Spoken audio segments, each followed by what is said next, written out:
I don't know if I'd ever say the iron was ever hot. I think if anything, it was maybe lukewarm. Come to find out, it's Tyler Perry dressed as Medea, sitting in the. That was infused into the show and then definitely into the cast. So I have an award that literally says on it, "You can't take it with you," which is very meta. Hi, everyone. I'm Entertainment Weekly Senior Editor Jared Hall. I could not be more excited to talk to this group we have assembled today. 4 actors who are breaking big, folks whose work you have surely seen, and we think is about to launch them to the next level of their careers. So let's welcome them now in alphabetical order. She stars on the CBS comedy Be Positive and received rave reviews for her performance as Paula Jones on Impeachment: American Crime Story. It's Annaleigh Ashford. Hello. Hey. Hi. Hi. His performance as Armand on The White Lotus had lots of viewers talking, especially about that incredible finale. Murray Bartlett, hello. Hi. Hi. After 4 seasons on The Good Place, he was part of the ensemble of A Very Mysterious Place on 9 Perfect Strangers, and he stars in the upcoming rom-com I Want You Back. It's Manny Jacinto. Hey, Manny. Ew. Hello. And last but not least, she won, among many awards, a Tony last year for her electric performance in the starring role of Tina, the Tina Turner musical, and she's now starring as Mamie Till Mobley, the mother of Emmett Till, on ABC's Women of the Movement. Hello, Adrienne Warren. What's that? Hey. Hi. Well, thanks to all of you for being here. Like I said, I really am excited to talk to all of you because your work in the last year, 2, 3, 4, 5 years, it's all been so great. But how have these roles in the last year or so opened new doors for you? Murray, would you kick it off for us? I think the thing for me is there's some choices, and it's like some that's an unusual position for me to be in. I feel very lucky with the career that I've had, but it ebbs and flows, and so it's really amazing to be in a position where if there is some choices, then you can be like, well, what kind of work do I really want to do? You ask those big questions, and what kind of career do I want to have? And so yeah, that's been a lovely thing for me, and since White Lotus has come out. Yes, choices, but I think also I can make the choice to not work as well, which is I can Yes. take, look, one thing about doing Broadway, a lot of people know it's 8 shows a week, and sometimes it takes 5 years to get a show to Broadway. And for me, for Tina, it took almost 5 years. And I missed a lot of time with my family. I missed a lot of years with my cousins, seeing people grow up. We lost a lot of people in this past few years, and I missed a lot of life. And so for me, it's being able to actually take a moment and say, you know what, let me hold on a few. I need to hold off for a few and go check in with my people real quick. And so that is a luxury I'm really, really grateful for, actually. It's been just an honor to have people watch the story that you tell. That's always it's so amazing to me that people watched it. That's always we've all worked on so many things where you're like, oh, I did this thing and nobody knows.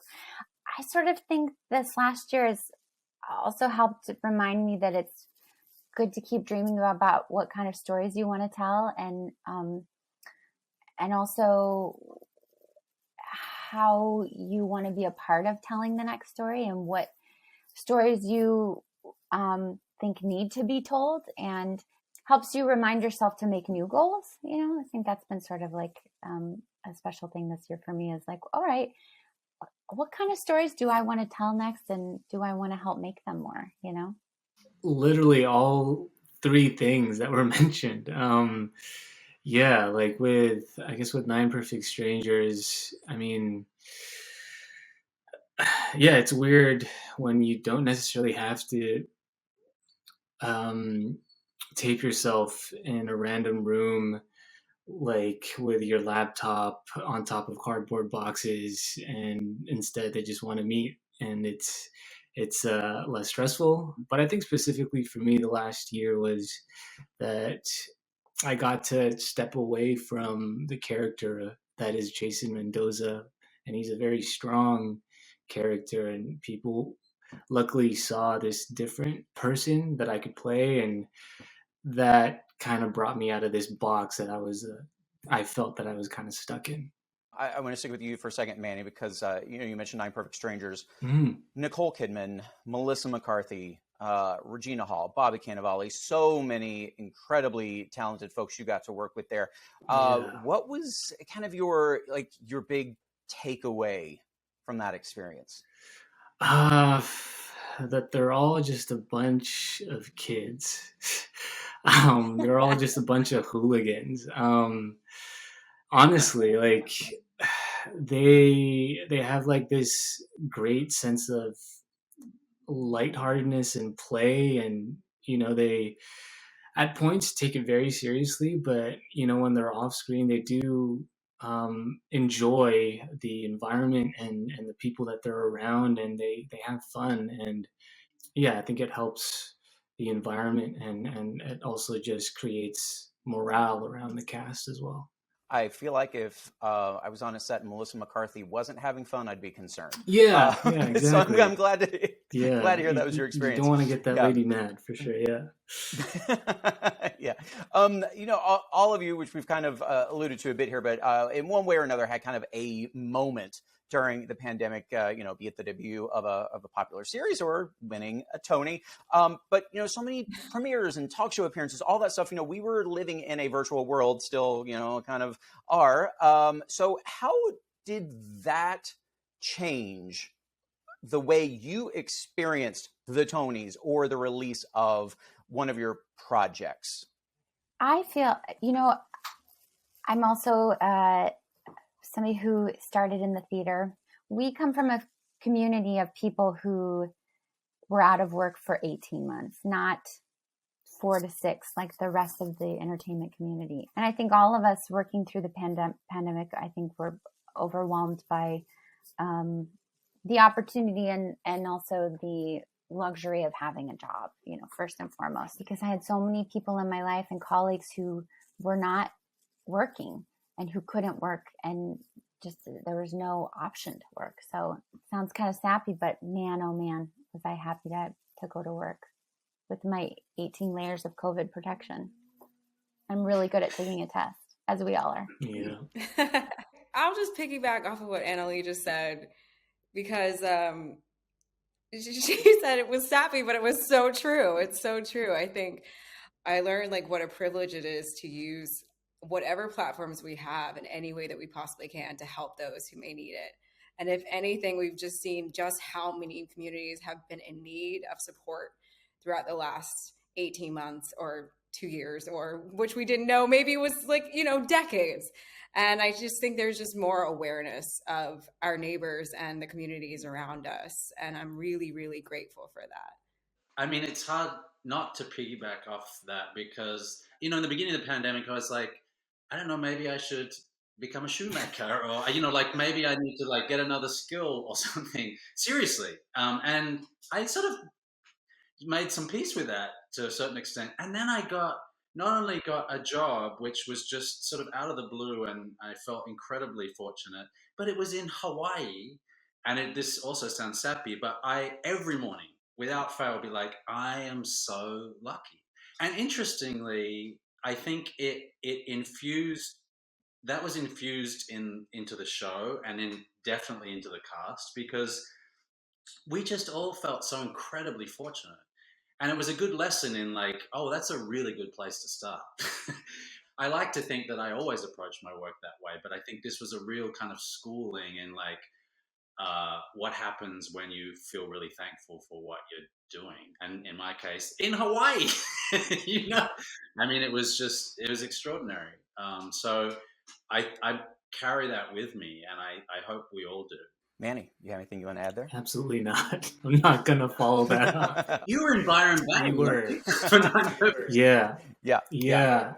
Well, we had, just to touch on it a little bit, we had the same mentality. It was a time where the world was crumbling down and we were in this beautiful paradise and we didn't have to worry about COVID. So it's like we were just, again, like all three said, extremely grateful.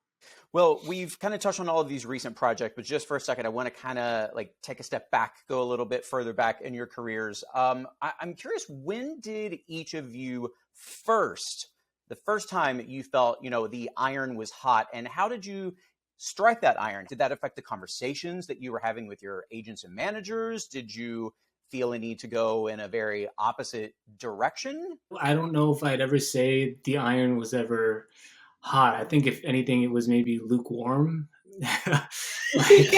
maybe at the most lukewarm, which is a nice temperature. Gotta have somewhere to go. Yeah, exactly. Like in regards to your question, when have I felt it to be like that is definitely the good place. But then when Nine Perfect Strangers hit, and then we saw how a lot of people really watched the limited series, that was another kind of I think it became lukewarm to maybe like humid. Humid. That's what I was gonna say. Humid. Yeah. But to your point, like sometimes maybe that's even better than hot because the drive, there's still something there motivating you to make Absolutely, it hot. Yeah. Okay. Yeah. I mean, it depends on who's testing the temperature. The iron's always been hot, honey. I'm just waiting for people to catch up. Yes. Yes. You know what I mean? It's just like, since I love doing what I'm doing, it's just whether or not someone was willing to see it the way that I felt it, or feel it the way that I felt it. So, which is really, really nice. It's incredibly nice to have that opportunity to create and to make stuff and feel and like have ownership over it, because I know that it was not an easy thing for me. Like, everything that I've been asked to do in my career thus far, I've been asked to do something that I've never done before, whether it's turn my body into something else or become a warrior or sing 20 songs a night or blah, blah, blah. So I'm grateful now that everybody can feel the heat just as much as I've always felt it.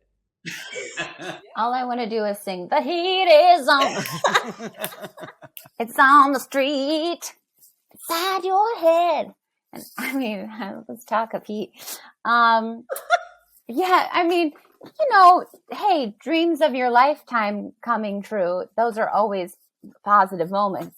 My Tony Award is always next to this really funny little unicorn that I have, because I just think it's magical. And I won it for a show called You Can't Take It With You. So I have an award that literally says on it, you can't take it with you, which is very meta.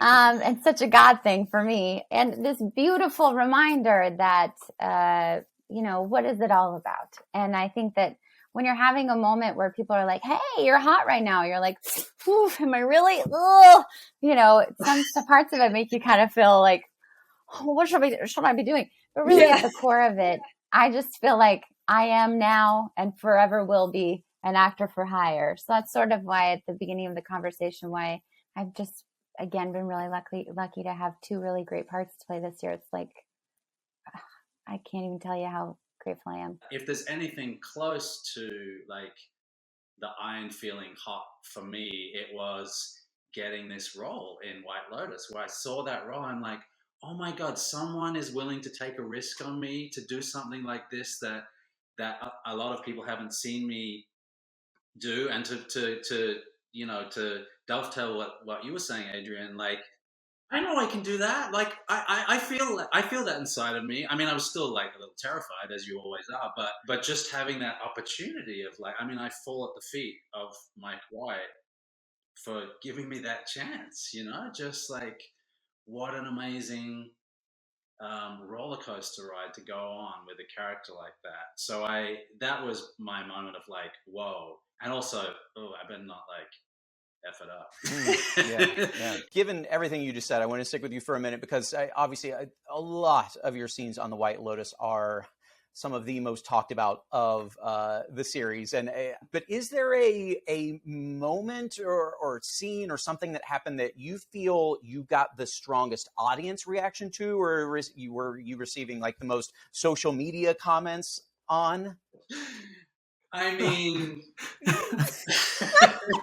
what do you think? I mean, I know what I think, but I'm just giving you the opportunity to confirm that. Well, there's one scene where I don't have any clothes on, and my face is very close to someone's nether regions. So that was the first moment that seemed that people really like. There was, Yeah. like really wanted to make memes out of. Mm-hmm. And that was an idea between you, the actors, right? It was, I mean, it's interesting. Weirdly, I guess, in the time, I didn't think how people would see that. I mean, we get sprung, in a compromising position, and so we wanted it to be shocking. So that was one of the reasons why we chose that, because we thought, what would be shocking to these people who are seeing it? It also, like, it just fit the scene and the characters. So there was a lot of reasons why we chose that. And it was also just like we were having so much fun on that show, and so we were like, I remember we were talking to Mike, Lucas and I were talking to Mike about, so what do we do here? And then we were like, how about this? And he was like, can we do that? Well, I mean, I think a lot of people might classify them as risky moves, but they certainly paid off. And I'm very happy to see you kind of reaping the rewards of just going for it, because they're fantastic scenes. Annaleigh, when I watched Impeachment every week, which it was one of those shows I could not wait to get my screeners, I perked up on this couch right here every time you were on screen, because I just wanted to pay such close attention to the mannerisms and what was going on in your eyes, all of it. I'm wondering, what was like the hardest part for you in accessing where you needed to be mentally and emotionally in playing Paula Jones? Oh my gosh. Well, thank you so much for that. And sort of what Murray was talking about, when you get to read a script and you see a character that is a match for you, it is for your heart as an artist. And also from the beginning, I wanted to make sure, because she's such a broad person in life, she's a little bit larger than life. I always say as actors, we're constantly observing humans. And sometimes you come across a human that you're like, if I created that character, that person right there, people will be like, that is too over the top. That doesn't feel real. And Paula Jones happens to be one of those people. She's got a very specific dialect. And then on top of that, she's a very specific tone of voice. Her physicality during the time of the story that we're telling changes. She starts out being very closed off, protecting her heart. And then as she gets media training, she's sitting up straighter. Her hair changes more than anybody else's. She got braces. Her makeup changed more than anybody's else, except for her eyeliner and her mascara, which I always thought was so specific. Like, oh, yes, she kept her mascara and her eyeliner the same. I loved that. But really, I was blessed with such beautiful writing and such heartbreaking and specific source material. So it was just kind of all there for me. Adrienne, I have a question for you. When Broadway reopened, oh, happy day, you went back for a few more weeks at Tina before officially stepping away. I have to imagine that's probably a night you're not going to forget anytime soon. But really, my ultimate question is, what did you learn about yourself playing Tina? I think I learned so many things about myself, because that was a lot of years of my life. But I think more than anything, I learned that I can do anything if I truly put my mind to it and if I put the work behind it. I was terrified to get this role, because who wants to walk in Tina Turner's shoes? Who wants to do that? I was so nervous. And even when I got the role, my dad said, I don't know, kid. I don't know if you can do that. He's such a big Tina Turner fan. He was like, I don't know. And I thought the same. And I didn't think I could do it. And we got it up in London, and it made it great. Okay, I didn't know if it was going to get to Broadway, and then it got to Broadway, and then I didn't know if I was going to go with it. So every single step, I felt like I was in a way fighting for my life, fighting for my job still. And that was very scary. And I'm really, by the time I got to the Tonys, I was so exhausted that I couldn't even believe I had made it. And I had every injury you could possibly imagine. And I did.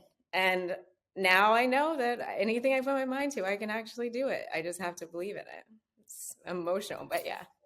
If the pressure's there, the challenge is on, you can Yeah, meet it. That definitely. is certainly a nice lesson to learn. All right, so here we go with some of these, the rest of these group questions. I have got to know if there is a scene or a day of filming or a performance in the case of Tina, from these projects in the last year or so that is like forever etched in your memory. Manny, let's start with you. Let's see. On Nine Perfect Strangers, it was probably the first day I got to meet Nicole. I feel like angels were singing, and it was like she was floating in midair when I saw her. Um, but that was what I thought I saw. But in reality, she is actually just this introverted, quite shy persona. But she fills such big shoes in such an array of characters. So I was just blown away by that. I will say, when we brought the show to Broadway, Tina Turner showed up with Oprah Winfrey on one side of her and Oh Gail on wow! the other. And it was the crazy. I know. It was just showed up with her besties. Wow. and, Whoa. and I was terrified. And actually, I was so excited just that she was in America for the first time in a very long time. So it was really, really exciting to see her finally get the love from her American fans that I think they wanted to give to her for so long. So it was just so sweet to see her so happy in that moment. What comes to mind, especially off of what you all have said, is we had a blessing of the production before we started, the day before we started. And these two Hawaiian women from our crew sort of, they did the blessing. They sang like 5 traditional songs that were just beautiful and moving.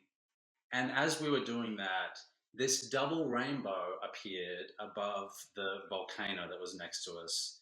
And so we just all bawled, this sort of sense of, oh, if we connect with this, then hopefully, we can honor that in a way that we're all working on something that's like meaningful and do sort of some reparation, if we can, in some little way at least, to what's going on there, and just feeling a sense of purpose in the work and what we were doing. It was overwhelming. So it was a very powerful beginning, which we carried through with us. What a moment. All right, so you're all here, of course, because you've had some great roles that you have landed in recent years. But I've got to know your worst audition story, and if there was something you learned from that. Let's see. It was one of my.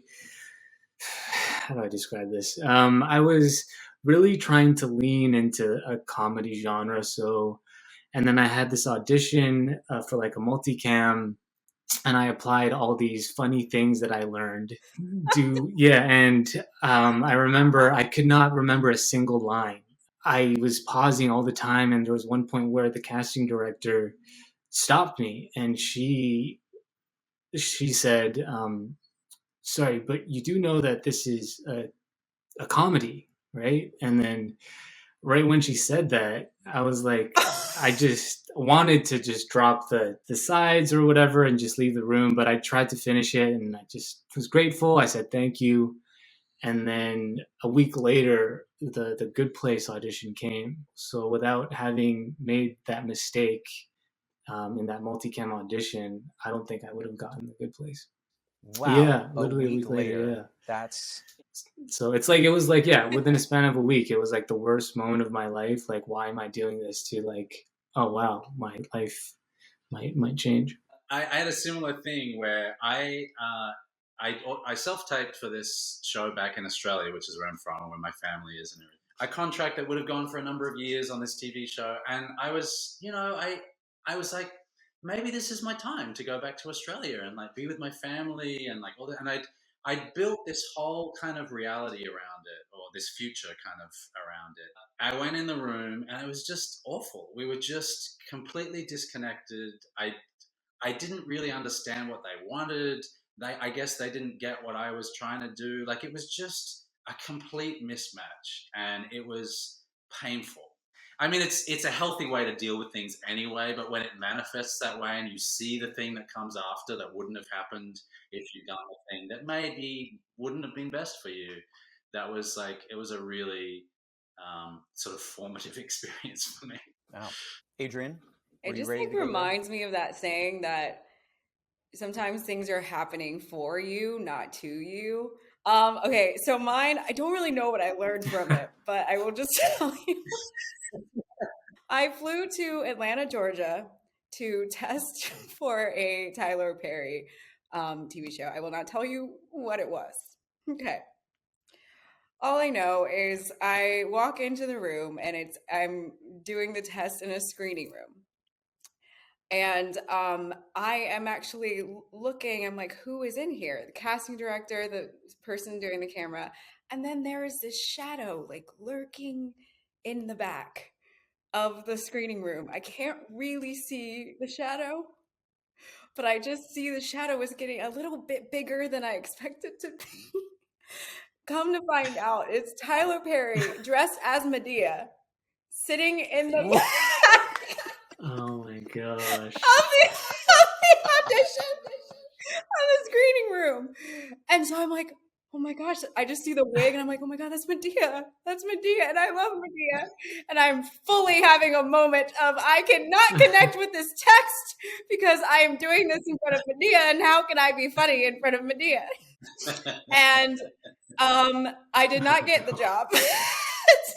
But he was in full costume, Tyler Perry in full costume in the back. And it is a moment I will cherish That's forever. amazing. No. That, I think that would definitely throw off anyone. Yeah. Oh gosh. Annaleigh, how about you? Yes, but Medea was in my, she's been at a few of my appointments in my heart and spirit. Yeah, I've got bundles of bad ones.